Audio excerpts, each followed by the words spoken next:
let's do the poll question. Here we go. What is your level of worry for Georgia? We're doomed. That's 5%. Normal worry, 56%. Less than usual, 28%. And then 11% of you saying, it's our year. So what you got to do is you got to take your smartphone, point it at that QR code right beneath the Hearthside Bank logo, and play along with us. You can also go to our website, sportsource.tv or ssdn.tv. Both of them go to the same place. That's easier, SSDN, Sports Source Digital Network.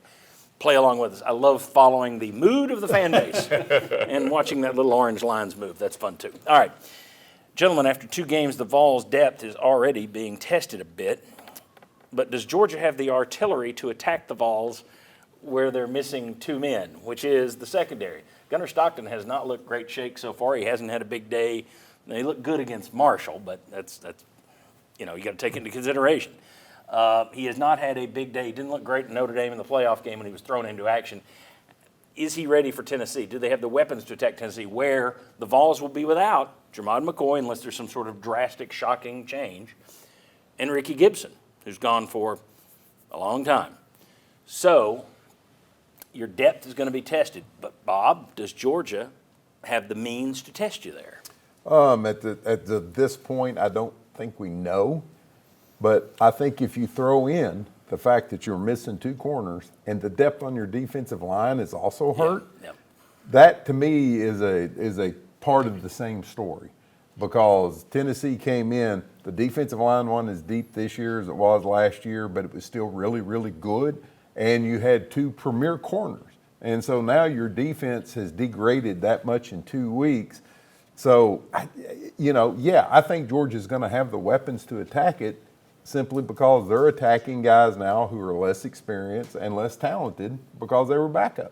So, I think that's a little bit of an advantage Georgia. And I was going to do the defensive line next with a run game question, but that's all right. Just throw it out there. Are you worried about Georgia's passing attack against Tennessee at this point, considering you're without McCoy and Gibson? Even though I know a lot of people look at Stockton and go, are you concerned?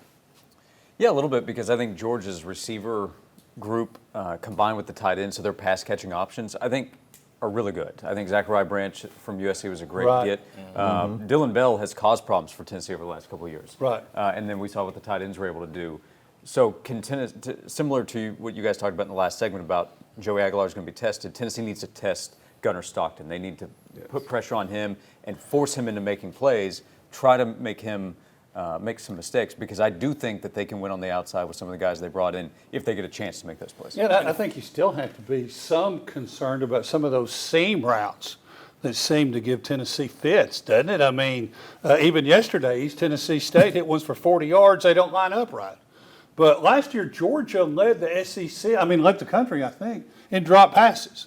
And they were near the bottom in rushing yards. So if they come in with receivers that are making plays, catching the ball, and they're able to run somewhat better, I think you have to be concerned. Well, that's where we get to the run. You've got Jackson Moy. Is he going to be back? Yeah. That's boy, you better hope so. If you're without both those guys and Moy, Devin Hobbs still out, you're tested all over that defense right now. And we talked about it in the offseason that it's the offense where you've got all the questions, but you look better on defense. Yeah. Well, that's being tested with all of the guys who are hurt. Sterling, your thoughts on Tennessee's depth, and is it ready? Does a game like ETSU get you ready for Georgia?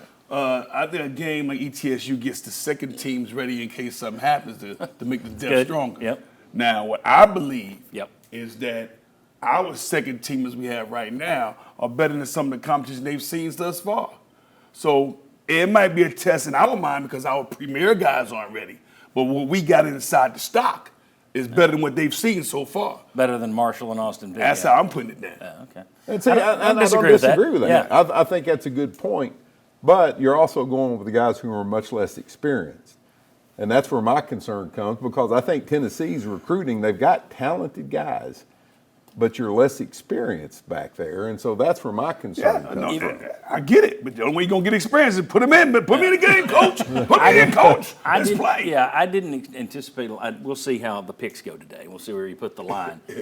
But if you told this room McCoy, Gibson, Moy are all 100%, I think the chances of somebody taking Tennessee next week go miles up. Yeah. I think you'd have some people picking the Vols. Without them, it's a question. Without We'll them, see. you're down to Sterling. Well, it would change our answers to your question about the DBs versus Yes. Right. what they have with their passing attack. Yeah, if you have you'd a have the first-team advantage. All-American in Jamal McCoy and Gibson who has all SEC potential. Going against a quarterback who Yeah. really hasn't proven himself yet. Instead, it's kind of the unproven versus the unproven in a lot of ways. Yeah, it's one of the great questions in the game. Thank you. It's also one of the great yes, exactly And right. on sports. Last one, and I meant to get this bigger. David Sanders doesn't play again yesterday. Now, you talk about NIL dollars, okay? You spent on David Sanders, Ricky Gibson, Jermod McCoy. There's a chance those guys don't play, and Jackson Moy got some too. But McCoy a lot, Gibson got a raise this offseason, Sanders got paid huge to come here. And you could go into your biggest game of the year and not have any of them out there on the field. That's a bad deal. Here's my question, though. Sanders hasn't played this year. Do you give him snaps against Georgia? And I don't mean, well, if it's out of hand. I mean, do you play him and play him early against Georgia if it's meaningful? Only if you're struggling early and you think, okay, we're getting beat out there at tackle, we might as well bring him in and play him. If you're holding your own with the starters that you've had out there, no, you ride them. And I don't think you're going to have a big lead against Georgia to where you can waste a couple of series. He only plays if you're already in trouble at that position. 15 seconds. Do you play him? If he's practiced well, I give him a shot. If he's as good as we recruit him to be. If we recruit him to be that good, and he's practiced well, let's go. 15 seconds. He's got to be good to go physically. My initial thought when he's not playing against CTSU, when we find that out Saturday morning, was, oh, wait, is his first snap as a college player going to be against Georgia? Exactly. Which I'm sure Tennessee staff is thinking. So And Kirby Smart will be thinking that too. and planning to try to take advantage of that. If he's playing, I'm not playing him the whole game. And It'd be more in a rotation. if you don't see encouraging signs in practice, I don't think you can just throw him in the fire and put him out there.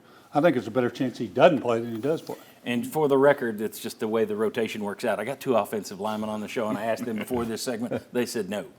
They would not have him out there in any kind of meaningful situation to start with. If the circumstances break one way or the other, okay. But their concern is you put him out there against this incredible speed of Georgia, he doesn't do well, now you're breaking his confidence. So